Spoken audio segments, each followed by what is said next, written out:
விஜய் தேவரகொண்டா ராஷ்மிகா மந்தனாவோட திருமணம் கோலாகலமா நடந்து முடிஞ்சிருக்கு. இந்த தம்பதியோட திருமண கொண்டாட்டங்கள் தேசிய அளவுல கவனம் இருந்திருக்கிற நிலையில கன்னட நடிகருடன் ராஷ்மிகாவுக்கு நடந்த முதல் நிச்சயதார்த்தம் இப்ப பேசு பொருளா மாறி சோசியல் மீடியாக்கள்ல பெரும் விவாதமா வெடிச்சிருக்கு. கன்னடத்துல 2016 வெளியான கிரீக் பார்ட்டி என்ற படத்தின் மூலமா ராஷ்மிகா சினிமாவுல அறிமுகமானாங்க. இந்த படம் பெரும் வெற்றி பெற்றுச்சு. இதுக்கப்புறம் அவங்களுக்குள்ள இருந்த நட்பு காதலா மாறி நிச்சயதார்த்தம் வரைக்கும் போச்சு.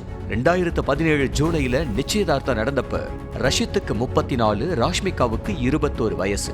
ஆனா இந்த உறவு திருமண பந்தத்துல இணையல. கிரீக் பார்ட்டி வெற்றியால ராஷ்மிகாவோட பட வாய்ப்புகள் குவிஞ்சது. சினிமாவில சாதிக்க நினைச்ச ராஷ்மிகா அந்த வாய்ப்புகளை பயன்படுத்திக்கிட்டாங்க.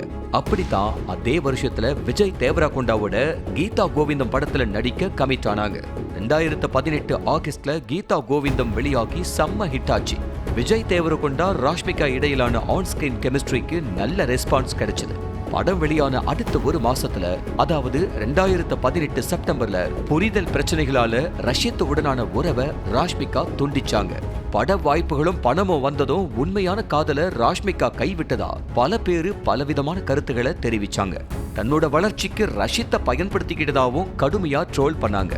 ஆனா ராஷ்மிகாவோட கேரக்டரை ஜட்ஜ் பண்ண வேண்டாம், தங்களோட காதல் முறிஞ்சதுக்கு பல காரணங்கள் இருக்குன்னு சொல்லிட்டு சோசியல் மீடியாக்கள்ல இருந்தே கொஞ்ச காலம் ரஷித் வெளியேறினாரு.